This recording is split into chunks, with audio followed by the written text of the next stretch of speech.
represented by the dark areas in the image. And we also see vast bodies of land and continents that we are completely... Yeah, that's what the moon looks like. But he's saying that this is a reverse image of what the Earth looks like, and it's just not. ...familiar with.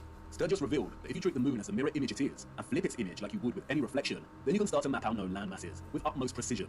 And this is exactly what Sturgis has done, mapping the known world captured in the moon down to its great lakes and deserts. The striking similarities between our known world landmass and that captured on the moon are far too exact for striking similarities. It has been right in front of our faces every single day. Except that literally. Australia looks like nothing like Australia. Because of this particular unknown and there's landmass, no America. Sturgis has appropriately named Lemuria. And this landmass is very important because we know that it does not exist anymore. Theories of Lemuria's existence as a lost continent have been around since the 19th century, with most plotting its location somewhere around the Indian Ocean. Those in the 19th century also spoke of another lost continent called Mu. They are one and the same thing. Old maps of Mu plot the land exactly where it is on the moon. And in 2007, Masaki Kimura discovered huge structures, including pyramids, castles, and roads, on the ocean floor, some way from Japan, a location very similar to where Lemuria is plotted here on the moon. The continent sunk years and years ago, and this is very useful because it means that this image is not an active reflection, but a moment captured in time before the continent sunk. The second image we are simultaneously witnessing in our moon is that of the firmament itself. None of this makes any sense. Yes, you heard me right. The moon is the only known official image of our firmament. The face of the moon is a composite image, and we have to separate the images to fully understand what we are seeing. We have the landmass of the greater realm, and this is one image from one angle. And then we have another image from a different angle. I can only illustrate this by showing you. This specific area of the moon is primarily what gives the phenomenon its spherical 3D appearance. The heliocentric liars love this area of the moon, and they have used it as a weapon of deceit against us. It is not a crater with rays, like they tell us. Look closer. Really look. This is not the markings of a spherical object. It is the apex of the domed firmament from within the dome. Watch closely.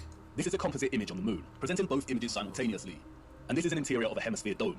And now, you see, if you align the central apex point of the interior hemisphere dome, if I just put whatever I want over in MS Paint, it all makes sense. And once you see it, it becomes very hard to unsee. It isn't a sphere. That is an optical illusion. It is the markings of a hemisphere dome.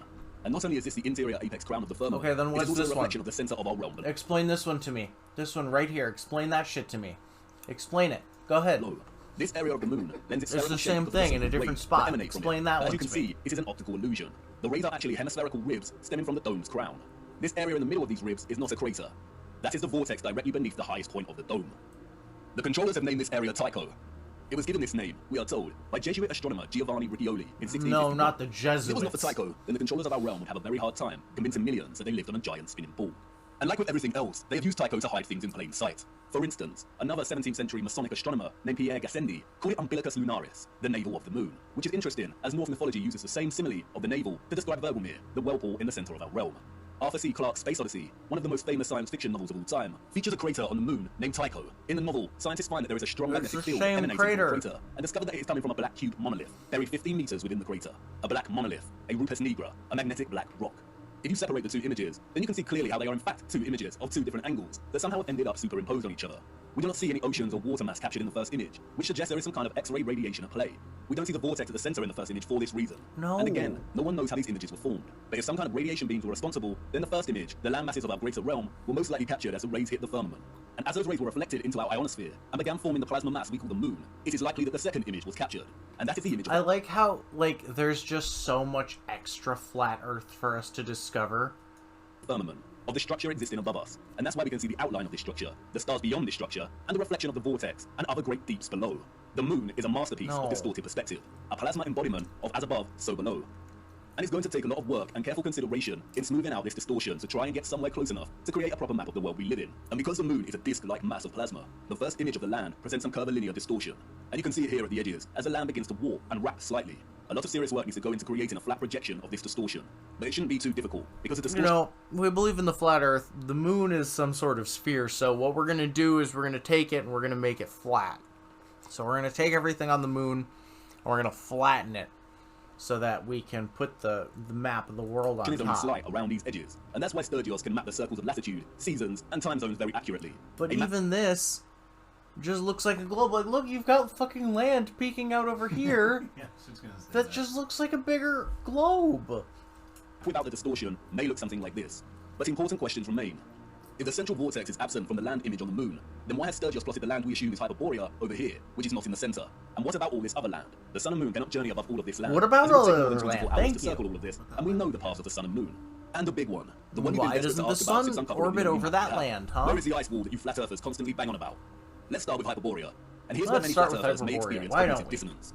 Although Sturgis has plotted Hyperborea here, there is no proof that this is the true Hyperborea. There are a lot of different land masses in this region, and we cannot be sure. It pains me to say that Hyperborea may not exist in the way we have come to believe.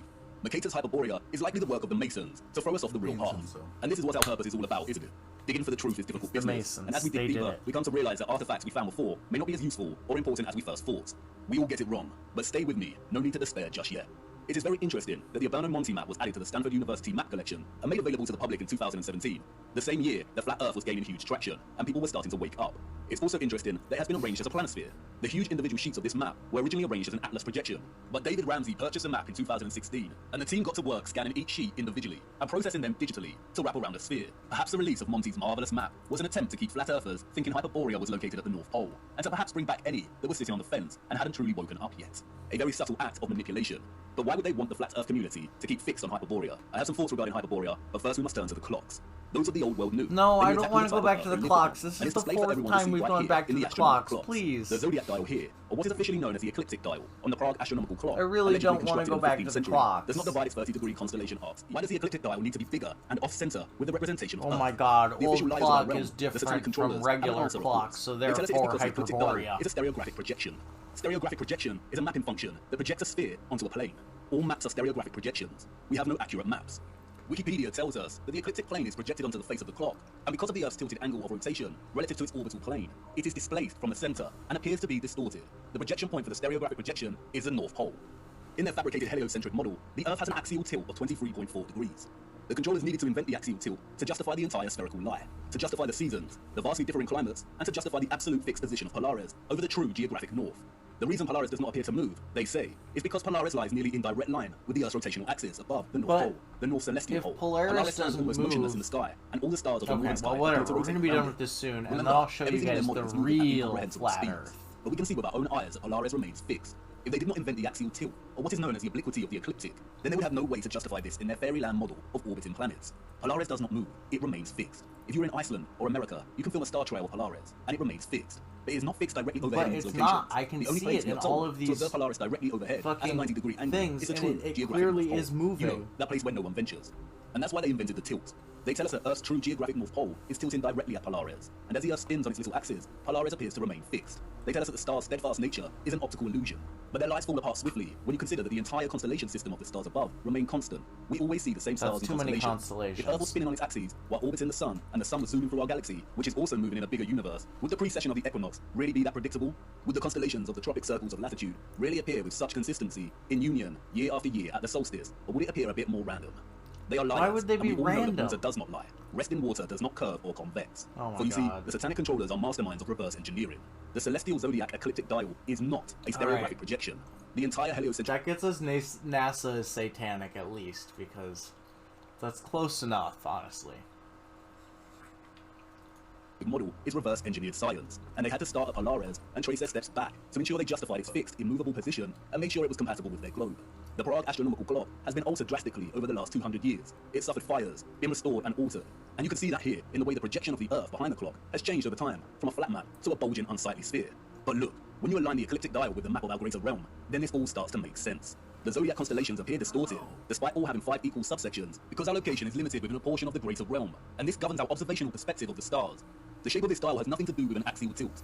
It is designed this way to reflect our known world within this magnetic field pocket. The realm is much larger, and therefore the firmament and circumference of the fixed stars in the water beyond is much larger than the circumference of our own Nothing magnetic makes field. any sense. Polaris is here, above the center, and this is so important. They tell us that our magnetic North Pole is separate from what they call true geographic This north. is so Our magnetic important. North Pole is moving. What the How can fuck that are be? you talking Is that just another about? one of their lies? No, it is not. It is a half-truth. They tell us over the course of a century, the magnetic North Pole has moved from its location, just above Canada, to near Greenland, and is now en route to Siberia. It is moving fast. Why? The symbol of the swastika and the black sun offer some clues as to why. For years now, flat earthers have come to see the magnetic North Pole and geographic North Pole as synonymous, but they are not.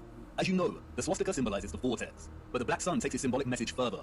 The central core circle here represents the iron core, the black sun, or what the fictional Mercator called the Rupes Nigra. But look closer. There is another ring outside of the central core. Remember, the black sun is the energetic core inside of the vortex. And remember also that in the heliocentric model, they acknowledge that the Earth's core is a solid iron sphere, but there also exists an outer core of molten iron liquid. They also tell us that this liquid outer core is responsible for producing our moving magnetic field and poles. This is why the pole is moving, because the magnetic field is not emanating from the solid core, but from a volatile outer core. This is what the second circle here represents.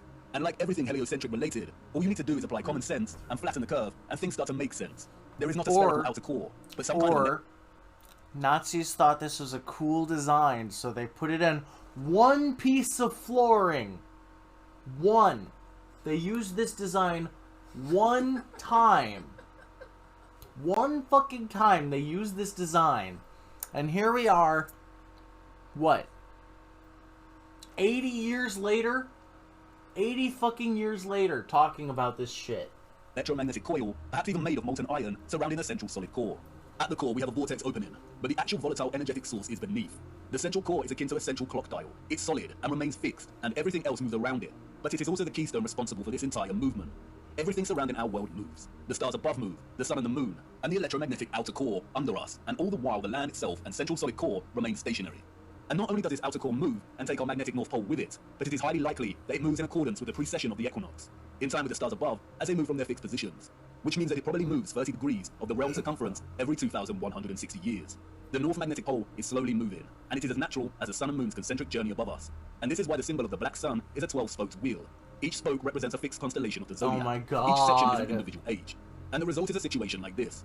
Every 2,160 years, our north magnetic pole circles the inner solid core and vortex by 30 degrees. This is why the pole has moved from Canada and is en route to Siberia. It is traversing the outer central circle, or what is more appropriately termed the magnetic circle.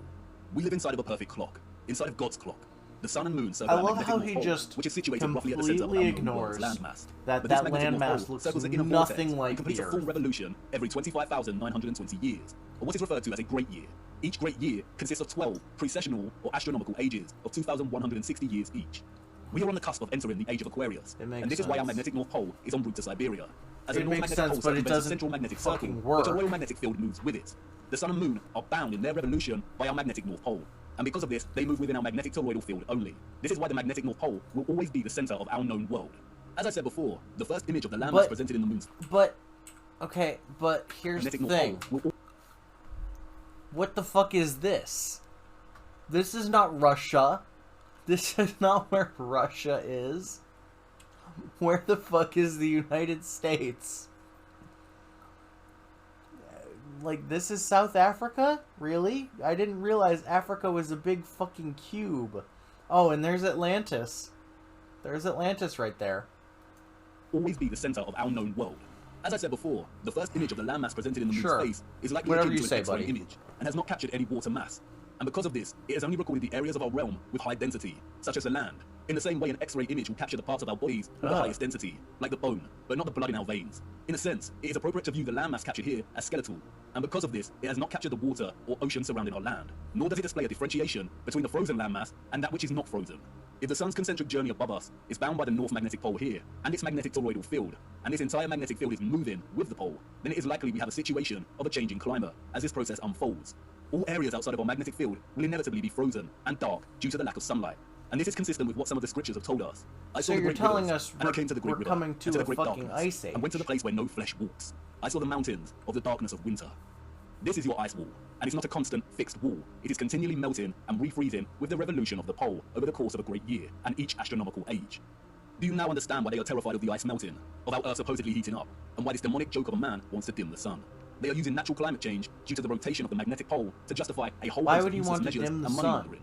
They are terrified It doesn't because they are do on the verge anything. of losing all control of the narrative. We must save the precious Antarctica from melting, the last unspoiled place I on wouldn't Earth. stop But as you can see, the ice there is no age. landmass for us to call Antarctica. It is a complete lie. When they refer to Antarctica, there is only the Antarctic Circle, and a lot of the footage at the so-called Antarctica could have been taken at any location around this circle. As you can also see, the landmasses of South America, New Zealand, and Australia all fall within close proximity to the outer edge of the greater world map, and would therefore be within close proximity to the foundations of the firmament itself. This is most likely the reason there is heavy military presence in these regions. The changing climate, the melting of the Antarctic Circle, is as natural as day and night. It is a macro process of the larger clock we live within. We have already discussed how the constellations that the sun is in during the equinox and solstice form a cross on the what zodiac the wheel fuck? when signaling the age and tropic designation. We'll look closer at the Prague clock again. The central dial of the clock is placed within the center You of our have magnetic less field, than and the sun and 10 moon move minutes within to this field. explain this Our magnetic shit. field is off center from the overall greater realm. He's It not isn't an gonna. even cross, but a true cross, or what is now referred to as a Latin cross or crucifix. We live within the crossbeam of the cross. And in case you hadn't noticed, our magnetic field pocket within the greater realm also forms a crescent moon. Not the type of crescent moon associated with the alchemical mercury Oh and silver, my but this kind of crescent moon. God. The same symbol that the controllers appropriated and redesignated to represent nobility. The cross and crescent are natural expressions inherent in the workings of the timepiece we live within. They are natural expressions of God's clock. And we got it wrong. Polaris is not situated 90 degrees above our north magnetic pole, in the region we call the Arctic, home to Greenland and Iceland. Polaris rests above the vortex, at the center of the greater realm. And this is where the distinction between geographic cardinal directions and magnetic directions needs to be emphasized. When we travel across our known world, 5 hours the land within our for this toroidal magnetic field, payoff. we use a magnetic compass, and the magnetic pole is in the center. That's why when we travel from west to east, we go in a circle, and when we travel north, we go towards the center, and when traveling south, we move directly away from the center. However, there also exist geographic cardinal points. And what do the scriptures have to say about this? It's right there in Enoch's reference to the four quarters of the world. Our magnetic field, according to Enoch, lies in the geographic north of the greater realm. And the first quarter is called the east, because it is the first. And the second, the south, because the Most High will descend there. And the west quarter is named the diminished. And the fourth quarter, named the north, is divided into 3 parts. First of them is for the dwelling of men. The second contains seas of water, the abysses and forests and rivers, and darkness and clouds. And the third part, the garden of righteousness. The vortex is in the center of the realm, what is more appropriately termed true north. The X-ray image of the land on the moon map does not display this vortex, but, as discussed, it is present in the second image of the firmament. At the crown of the firmament, we see it reflected, the navel of the world. It could be that the garden of righteousness that Enoch refers to, and what is also known as Hyperborea, is located right where Sturgis has plotted it. But this land is not the true north or central vortex. That can only exist in the center. And as stated before, there is some curvilinear distortion present in the composite image on the moon's face. I have used my little colourful map here. I don't know what apocryphal means, I am not a map so maker, maybe. but I did attempt to smooth some of this distortion out. Let's hope Sturgis tackles the distortion. And in both my quick attempt and the actual moon map, we do see a body of land right in the center, right here. Perhaps this is the garden of righteousness, surrounding the central vortex. And perhaps Enoch's reference to it being located in our northern quarter is because it can only be accessed from within this quarter. Who knows? It is likely that the controllers deliberately put Hyperborea at the Arctic in the fraudulent maps to throw anyone of a curious and adventurous nature off. And I fly straight across the Antarctic and keep going, I'm either going to hit the literal edge of the world or an entirely different set of continents that are going to be completely lightless and ice cold, right? So then why wouldn't I just set up shop there and wait for the next 20,000 year rotation or whatever the fuck? If someone sets out to find true north using these maps, they would fail. And because of the distinction between magnetic and geographic direction, finding true north would be a monumental feat, even without their deceptions. If anyone wanted to truly journey to the set center up a of our greater nuclear realm, power they would have a very hard station, time, and they would need to forsake the compass altogether. If the geographic south of somewhere our on magnetic one of field those is down here, continents, with the land usually associated with south, then the central vortex of the greater realm falls within our and just geographic be north. good to go. But we would not be able to reach it with the compass pointing north. It is not located at our north magnetic pole. If you use a compass to travel north, you will end up traveling here. If the south pole is the entire Antarctic circle, then to travel to the true north, you would need to go south. But even then, this would most likely fail. If the center is made of iron, then at some point it would supersede the southern magnetic pole of our magnetic field. If by chance you were lucky to head in the direction of true north, then the compass would most likely fail altogether due to the iron core. As a mysterious text, the invention of the United States, here the ship's compass can't loses have a its circular and no vessel with iron on board south is pole. able to get away. Magnets the only way to get aren't to true north is by celestial circular. navigation via Polaris, a skill set that has been generally eradicated from common knowledge. And I bet these oceans are heavily guarded. We will be returning to magnetic fields later in our journey. And we will need to reappropriate we the won't definition of the be. word planet. We don't Planet, have later a in smaller our subsection journey. We or have fraction of a 3 much minutes larger left. Time is ticking, viewer. You're wondering why I brought you into this dark forest. Why is all of this important? Because once upon a reset, I'm the not established watching timeline part was a lie. 2 We cannot begin of to the map our fucking revised timeline 5 unless we hour start plotting it in accordance with the greater fucking realm we inhabit. series. We need to write Alright, the actual thank you clock. very much, Norb. Now, back to Norb.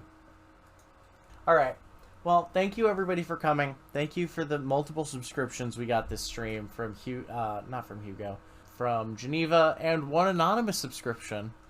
We love a good anonymous subscription. So, thank you all for coming. I will be live again tomorrow to look at various other shenanigans